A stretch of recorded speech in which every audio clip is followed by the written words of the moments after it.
Oggi una puntata molto interessante. Datemi subito la diretta per favore, perché Gianluca Pasqua si trova per noi nei laboratori del Dipartimento di Farmacia. Siamo nel cuore dell'Università della Calabria. Mi date per cortesia la diretta?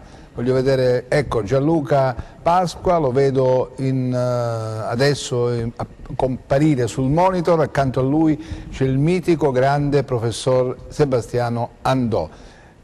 Gianluca.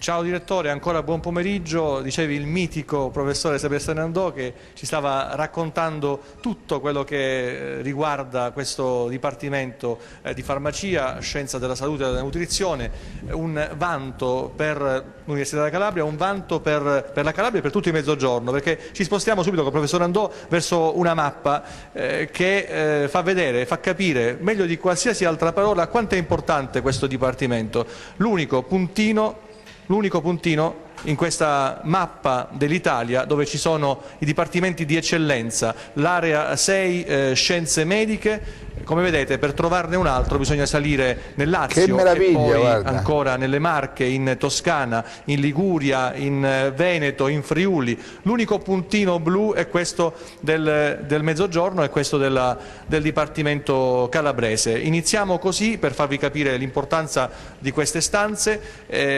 Questo è un laboratorio, poi entreremo proprio nello specifico nella stanza delle colture cellulari. Vedremo come lavorano i ricercatori di Cosenza. Parleremo anche del ruolo dei ricercatori, della precarietà purtroppo dei ricercatori, ma adesso concentriamoci sulle cose positive e sugli altri laboratori che fanno parte di questo Dipartimento. Sì, diciamo che questo è un mega laboratorio con più sezioni, che ospita più di 20 giovani ricercatori, una sezione di diagnostica di laboratorio che è convenzionata con l'azienda territoriale, e una sezione anche di genetica che è la più recente, che si rivolgerà anche ad alcuni aspetti dell'oncologia molecolare, e poi una sezione, quella che ci ospita, di patologia e oncologia molecolare, ed è la sezione, diciamo, che ha allo stato attuale più pulsatilità scientifica e che racchiude diversi giovani ricercatori che hanno maturato la propria esperienza scientifica già da tempo in diversi centri di ricerca all'estero, sia statunitensi che europei.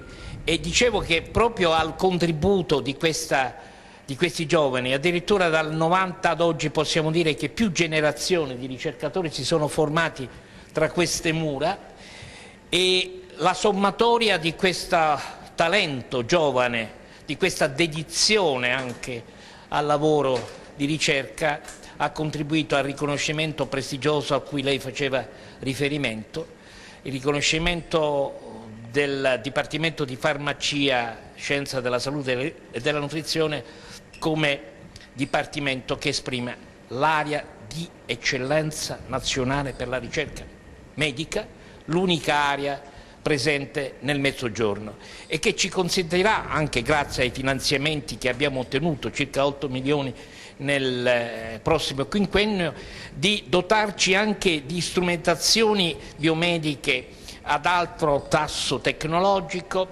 Ci consentirà anche di completare delle piattaforme sperimentali la cui realizzazione già è stata avviata. Vede, oltre a questo laboratorio noi abbiamo anche il laboratorio di medicina traslazionale, che ha un'unità di stabulazione sperimentale e poi un'unità di imaging. E questo chiaramente amplierà le potenzialità della nostra produttività scientifica, che già è di rango, e tanto da legittimare il riconoscimento che già menzionavo, e soprattutto anche sul piano formativo. Noi potremmo anche, come faremo, avviare dei corsi di laurea nell'ambito sempre del progetto di eccellenza. Uno di questi è il corso di laurea in scienze della nutrizione, che sarà tenuto in lingua inglese e che vedrà soprattutto l'afferenza di studenti stranieri che provengono dal bacino del Mediterraneo. Quindi una progettualità di rango scientifico superiore, ma anche di livello formativo assolutamente competitiva. Intervistando i nostri giovani avrà modo anche di percepire il tipo di organizzazione interna del nostro lavoro scientifico e anche il tipo di produttività che abbiamo oggi raggiunto. Grazie professor Andò, io mi sposto infatti da Luca Gelsomino, 35 anni, dal 2009 in questo laboratorio.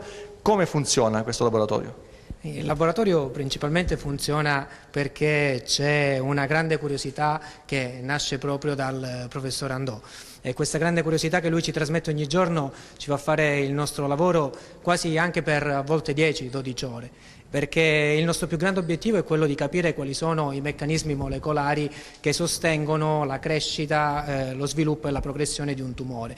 In particolare noi studiamo quelle che sono le evoluzioni del tumore mammario, quindi dallo sviluppo alla progressione e al processo di metastatizzazione, correlato principalmente all'obesità, quindi l'obesità come condizione di comorbidità nel sostenere proprio il tumore al seno. E soprattutto è da un paio di anni che stiamo studiando, stiamo valutando il ruolo di alcune nanovescicole di 20 nanometri, quindi piccolissime, chiamate esosomi, che tempo fa erano considerate come materiale di scarto dalla cellula e che ora invece si sa abbiano un ruolo importante in quella che è la comunicazione cellulare e soprattutto in quello che può essere il processo poi di metastatizzazione. Su questi progetti lavoriamo grazie anche a dei finanziamenti importanti che abbiamo ottenuto, sia nazionali, quali in particolare il PRIN come progetto di ricerca di interesse nazionale, e anche abbiamo vinto un AIRC, quindi siamo finanziati dall'Associazione Italiana Ricerca sul Cancro, ma mi preme soprattutto ringraziare quelli che sono gli enti locali che ci sostengono, come l'Associazione Lilli Funaro che da anni ha contribuito alla formazione di noi ricercatori e anche all'Associazione Arbemo, ricerca biomedica, endocrina, metabolica e oncologica, che ha donato delle borse di studio e ha permesso a noi ragazzi di rimanere nei nostri laboratori, di spendere una parte della nostra esperienza all'estero e poi di tornare e di contribuire alla formazione dei nuovi ragazzi che stanno entrando a lavorare con noi. Vediamo i Ecco, laboratori. le risorse importanti per la ricerca, risorse importanti per il proprio futuro. Quello che probabilmente manca è questa certezza di un ruolo, di uno stipendio per voi ricercatori. 35 anni sarebbe l'ora, diciamo, di avere una posizione stabile, purtroppo così non è. Con la legge Gelmini le cose sono peggiorate molto. Sì, purtroppo è così. Quello che non si è riusciti a fare, per fortuna, è quello di toglierci l'entusiasmo e la voglia di lavorare. Noi siamo in questi laboratori mossi sia per esperienze personali vissute da chi magari vi sta parlando, e sia anche perché ognuno di noi crede nel contributo possibile per aiutare le persone che in questo momento soffrono per una patologia così grave. Speriamo che prima o poi le cose possano cambiare. Grazie a una progettualità come quella del professor Andò siamo diventati Dipartimento di Eccellenza e per fortuna anche tanti nostri colleghi hanno finalmente raggiunto dopo anni di gavetta degli obiettivi importanti, quindi speriamo che per noi possa essere lo stesso. Gianluca, ci fai vedere qualche laboratorio? Addentriamoci nella... Ci fai Sì, vedere andiamo subito nella stanza delle colture cellulari, dove troviamo Salvatore Panza, eccolo qui, dottor Salvatore Panza, che ci spiega cosa avviene in questa stanza, dove abbiamo altri colleghi, Giusi e Umberto. Giusi e Umberto che stanno lavorando nelle famose cappe, la stanza delle cappe. Un attimo che arrivo col microfono e così ci spieghi cosa avviene qui. Non so se siamo contro luce, Mario, intanto possiamo raccontare quello che avviene inquadrando le cappe magari. Allora, questa è la stanza delle culture cellulari, diciamo che è il cuore del nostro laboratorio, perché tutti gli esperimenti vengono progettati in questa stanza, che noi lavoriamo in vitro. In vitro che significa? Significa lavorare con delle cellule estratte, isolate da tumore da pazienti, che vengono tenute in un ambiente circoscritto, che è un ambiente piastra, e che in pratica noi andremo poi successivamente a trattare con delle molecole per vedere come reagiscono a queste determinate molecole e quindi poter attuare delle nuove strategie terapeutiche per bloccare questi tumori. Allora, questa stanza appunto per poter lavorare con le colture cellulari dobbiamo mimare quelle che sono le condizioni del corpo umano, perché sono delle cellule che vivono all'interno di un corpo umano, quindi bisogna una temperatura costante, 37 gradi, in un ambiente in presenza di CO2 e di umidità, e che avviene all'interno di un vero e proprio incubatore. Successivamente queste cellule possiamo aprire questi contenitori sterili solo sotto le cappe. Sono delle cappe a flusso laminare, cioè c'è un flusso d'aria che viene filtrato attraverso un filtro d'EPA e quindi all'interno è un ambiente sterile, perché il problema principale delle colture cellulari in vitro è appunto la contaminazione da batteri, miceti, queste principalmente. Cosa sta facendo Umberto in questo momento? In questo momento cosa sta facendo? Sta dividendo le cellule, perché la cellula tumorale quando prolifera all'interno, perché noi diamo dei fattori di crescita mediante l'aggiunta di mezzo di coltura e raggiungono la massima confluenza, cioè tutta l'area, tutta la superficie di questa piastra, questo contenitore viene riempito da cellule, quindi tendono a bloccarsi, quindi noi le dobbiamo dividere per poter permettere che continuino la loro proliferazione. Queste cellule tumorali sono rese immortali, diciamo che già la cellula quando diviene tumorale acquisisce delle caratteristiche di immortalità, quindi dei cicli replicativi incontrollati, e in altri casi invece vengono immortalizzate mediante infezione con virus. Cosa sta facendo Umberto? Le sta dividendo per poter permettere a queste cellule di proliferare, quindi metterle in nuovi contenitori, dare più spazio, quindi la possibilità di poter crescere.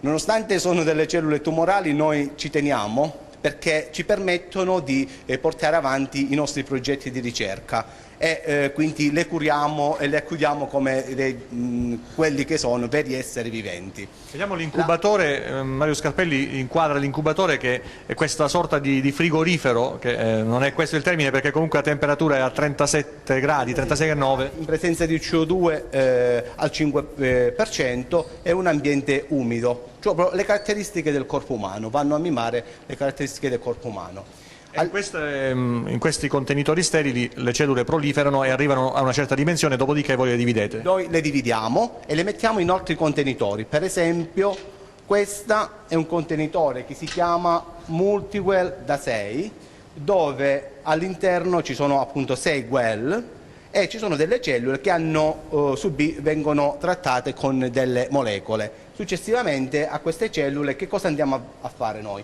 Andiamo a fare dei saggi sia di proliferazione, quindi per vedere se questa molecola ha inibito in qualche modo la proliferazione della cellula tumorale e qual è il meccanismo molecolare che va ad attivare questa molecola, la molecola X, per determinare l'arresto della proliferazione. Giussi invece cosa sta facendo adesso? Giussi, appunto, quello che dicevo prima, ha diviso le cellule e le ha messe all'interno di una multiwell da 96, ci sono delle welline molto più piccole e sta facendo dei trattamenti. Appunto con delle molecole che successivamente andremo a valutare la vitalità cellulare mediante un saggio che è il saggio MTT. Questo è un saggio mitocondriale che ci permette appunto di valutare se la cellula è metabolicamente attiva o no.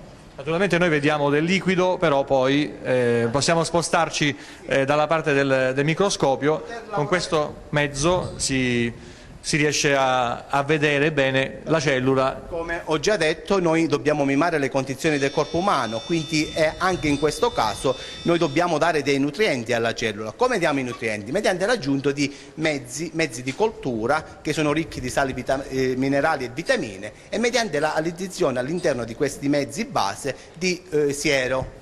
Il siero va ad aggiungere, oltre ai fattori di crescita, anche ormoni, quindi noi creiamo all'interno dell'ambiente piastra le condizioni ottimali affinché la cellula possa proliferare tranquillamente. Per poter lavorare con le colture cellulari è indispensabile, oltre alle cappe a flusso laminare, un microscopio, un semplice microscopio ottico, perché ad occhio nudo non riusciamo a valutare le caratteristiche morfologiche della cellula, perché noi ricercatori già conosciamo in qualche modo la cellula, la morfologia della cellula, e mediante un microscopio ottico riusciamo a capire se la cellula in quel determinato momento sta bene o no. Quindi se è una cellula che noi possiamo utilizzare per poter fare gli esperimenti prefissati o non. Quindi quali sono, oltre, quindi come ho già detto, andiamo a valutare la proliferazione, vitalità, ma facciamo anche numerosi saggi che vanno a valutare anche l'invasività cellulare. Per esempio possiamo vedere qui questo è un saggio che si chiama Scratch Essay, dove andiamo ad operare le cellule, le facciamo proliferare all'interno di queste well fino a raggiungere la massima confluenza, e successivamente andiamo ad operare un taglio. Che cosa valutiamo? Fotografiamo il tempo zero, cioè al momento del taglio, e successivamente trattiamo la cellula con la molecola X. E andremo a vedere se la cellula, quella determinata molecola, attiva dei pathway di migrazione cellulare, cioè attiva la migrazione. Non se passa, ma se tende, cioè la cellula che cosa fa? Tende a stringere da un lato all'altro. Se stiamo testando una molecola che diminuisce la migrazione, allora questo taglio resterà comunque aperto, come era nel tempo zero. Se invece il nostro trattamento, se si chiude il taglio, vuol dire che ha aumentato la migrazione cellulare. E quindi sono tutti questi... Gianluca?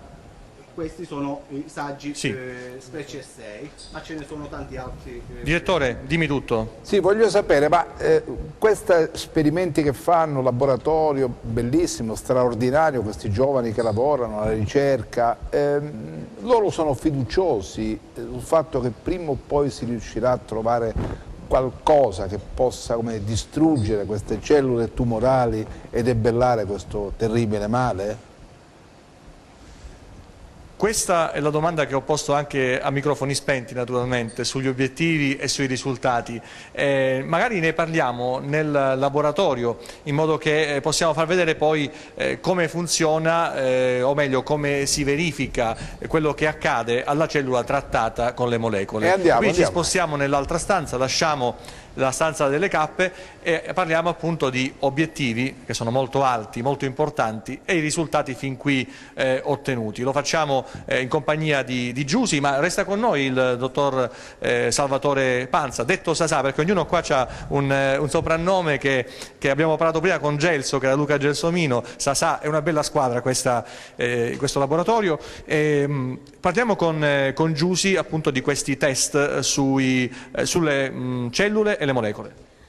Allora, successivamente, dopo la fase delle colture cellulari, andiamo a valutare l'espressione dei geni di nostro interesse, sia in modo quantitativo mediante l'utilizzo della real time, sia in modo qualitativo mediante l'utilizzo di corse. Gianluca, il microfono più vicino, se non si sente nulla. Giù si sta caricando dei campioni di DNA sul gel d'agarosio. Dopo aver caricato i campioni sul gel, verrà applicato un campo elettrico che permetterà agli acidi nucleici, che sono carichi negativamente, di migrare verso il polo positivo. All'interno del gel sono presenti dei pori che permettono la separazione dei diversi frammenti di DNA, che verranno poi visualizzati ai raggi ultravioletti. Oltre all'espressione dei geni, andiamo anche a valutare l'espressione delle proteine di nostro interesse, sempre mediante una corsa elettroforetica, in questo caso su un gel di poliacrilamide. Ovviamente queste sono solo alcune delle metodiche che noi utilizziamo per poter andare poi a valutare, a studiare i segnali cellulari che vengono modulati dai trattamenti che noi facciamo sulle cellule.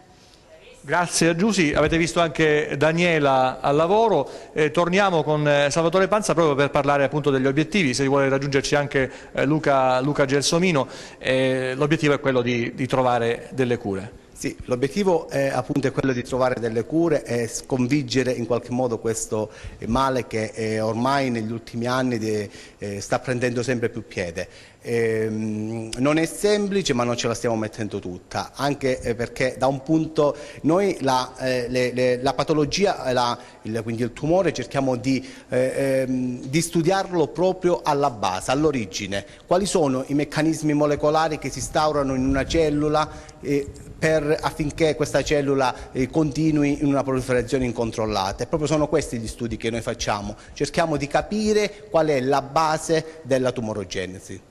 E poi anche di capire se ci sono farmaci utilizzati per altre patologie che possono avere un effetto anche per il carcinoma mammario, per esempio. Sì, noi testiamo molecole sintetizzate nei laboratori del nostro stesso dipartimento, per esempio i dipartimenti di chimici ci forniscono delle molecole che noi testiamo sia da un punto di vista, come dire, sulla proliferazione, sulla migrazione di queste, quindi se ha un'attività la molecola sintetizzata dal inibitorio sulla proliferazione e sulla migrazione cellulare. Qualora questo farmaco, questa molecola diciamo, ci dà degli ottimi risultati, noi possiamo procedere uno step successivo che è la sperimentazione in vivo. Sperimentazione in vivo che ci stiamo, come ha già detto il professor Andò, ci siamo attrezzati, abbiamo una piattaforma, abbiamo una struttura di stabulazione che sarà sicuramente il futuro della nostra ricerca. Gianluca? Non ci fermiamo più solo all'ambiente confinato, come già abbiamo detto prima, a studiare la linea cellulare nell'ambiente confinato piastra, ma entriamo a studiare il tumore e la molecola in un ambiente più complesso che è quello che è la sperimentazione appunto in vivo, l'animale. Direttore. Io volevo chiedere a questi ragazzi, molti ricercatori sperimentano, acquisiscono know-how di conoscenze e poi per la situazione di difficoltà che vive anche questa regione rivolgono la loro attenzione all'estero. Loro che cosa hanno deciso? Di rimanere in Calabria?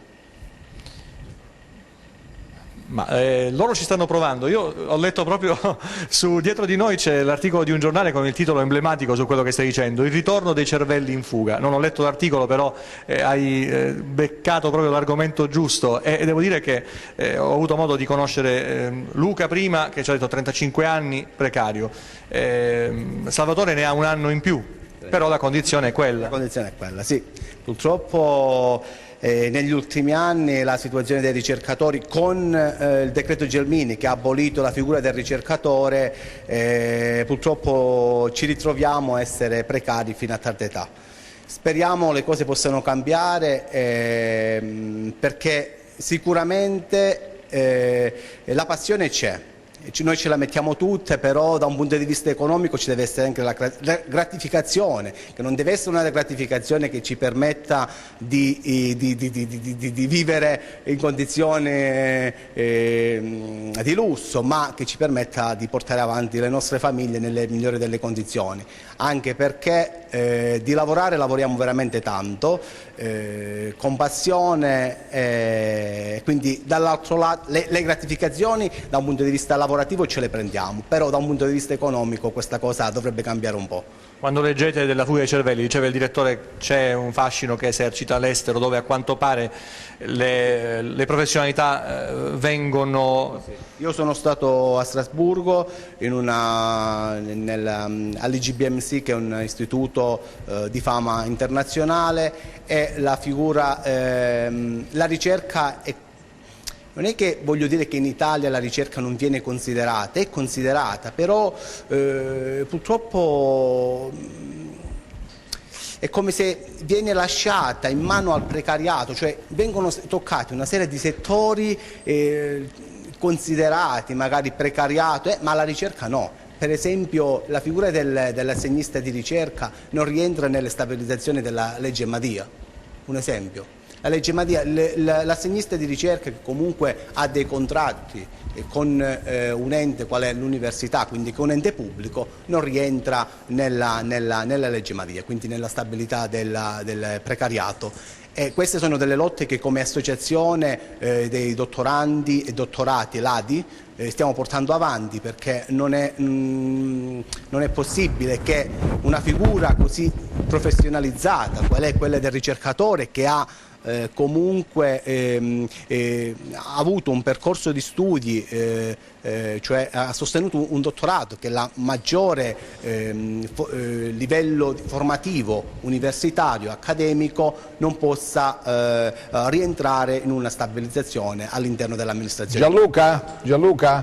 Allora, invece... Sì, dimmi. Sì, allora, noi dobbiamo andare alla pubblicità, poi se cortesemente fornisci anche l'auricolare al professor Andò, la parte finale voglio fare un po' di domande a lui, va bene? Ma andiamo alla pubblicità, ci vediamo tra perfetto. poco. Ci vediamo dopo la pausa allora, a fra poco.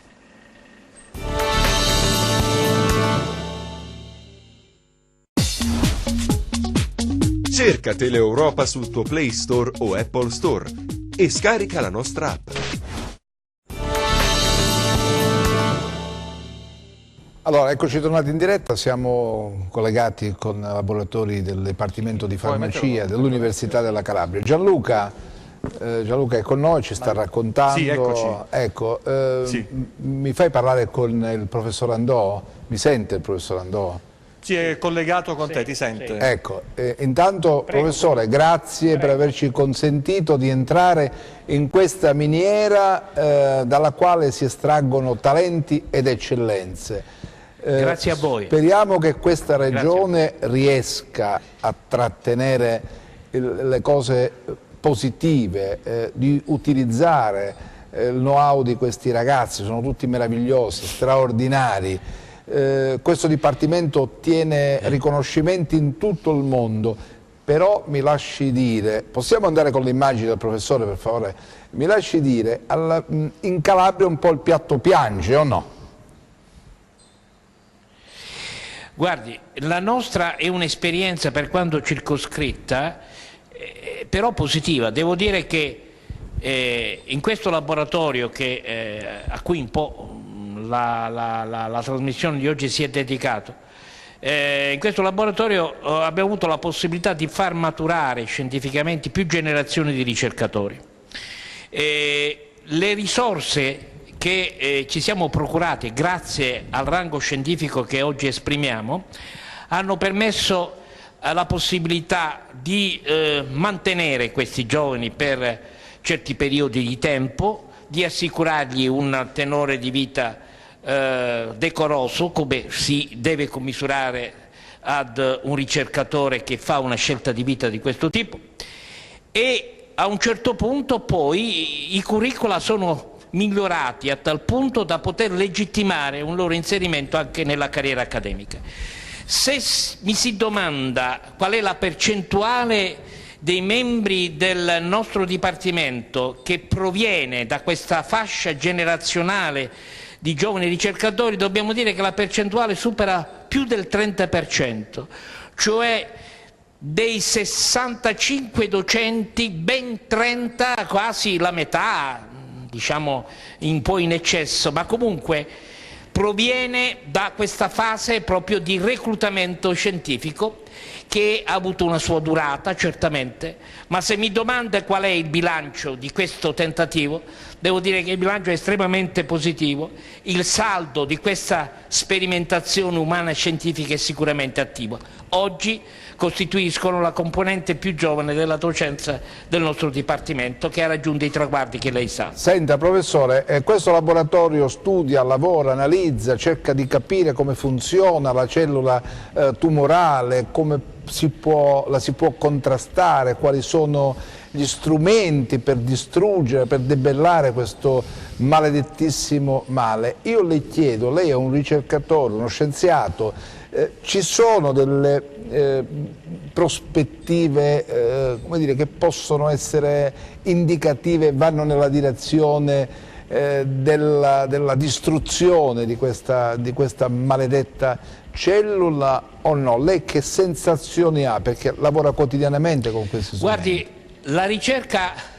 la ricerca in campo oncologico ha mutato le sue basi epistemologiche. Prima c'era una ricerca che produceva conoscenze, oggi c'è una ricerca che grazie alle conoscenze che produce riesce a curare e a volte anche a prendersi cura di alcuni ammalati gravemente situazionati, diciamo, per le proprie prospettive di cura.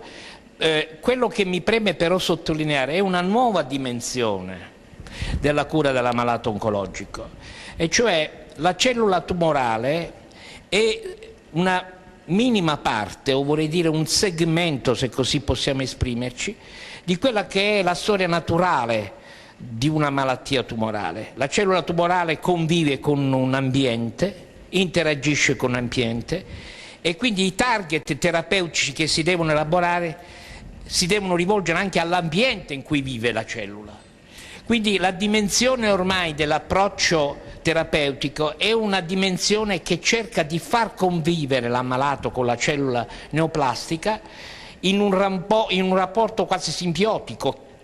In altre parole, se non si ha un diritto alla guarigione, si ha un diritto alla cronicità, alla convivenza con la malattia. E quindi è chiaro che le aspettative di vita per molte patologie tumorali stanno enormemente aumentando, tranne qualche eccezione drammatica che cercheremo comunque di vincere nei prossimi anni. Senta, le faccio l'ultima domanda, poi dobbiamo chiudere, professore, è questa. Non so se è stato chiaro. Sì, chiarissimo. Sì. Io sono speranzoso. Senta, possiamo rimanere con le immagini sul laboratorio. Professore, interagite con le strutture sanitarie del territorio? Siete un punto di riferimento? Come dire, in qualche modo vi tengono in debita considerazione? Riuscite a creare un rapporto sinergico o no? Guardi, intanto devo dire questo: in molti percorsi formativi, come ad esempio la scuola di specializzazione in patologia clinica e biochimica clinica, ma anche il dottorato in medicina traslazionale, in molti di questi percorsi formativi abbiamo trovato molteplici interazioni con le professionalità apicali sia dell'azienda territoriale che dell'Annunziata. Proprio ieri abbiamo concluso un master in emergenza e urgenza e medicina, in cui abbiamo chiaramente visto qual è la realtà professionale della nostra sanità territoriale, che spesso viene misconosciuta, che spesso viene travisata da eventi anche mediatici che sono certamente marginali rispetto alla positività dei profili professionali che la nostra